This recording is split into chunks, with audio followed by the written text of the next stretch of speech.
one of the first books that I gutted and turned into an art journal, and I've been adding to it the past year. Sometimes I work on the pages, and sometimes I grab random papers and just stick them in. It's been so much fun, and it keeps growing. It's not completely done, and I still go back and add doodads on all different pages, kind of work all over all at once. I've taken it everywhere. It's gone to school with me. I've slept with it. It's gone on road trips with me. And sometimes I don't even work at it. I just flip through it and look at it and remember. If I don't like something, I just cover it right up and keep on packing it in. There's fabric and thread and gouache and all different kinds of doodads, dried leaves. Gelbanium is wonderful. Just paste it in.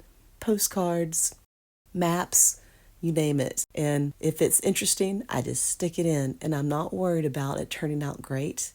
There's even a sheet in there. That was a sheet. Leaf, you name it, packing paper. And the number one supply used was just your everyday ballpoint pen. And then I go back in and add more. Highly recommend if you've never tried this.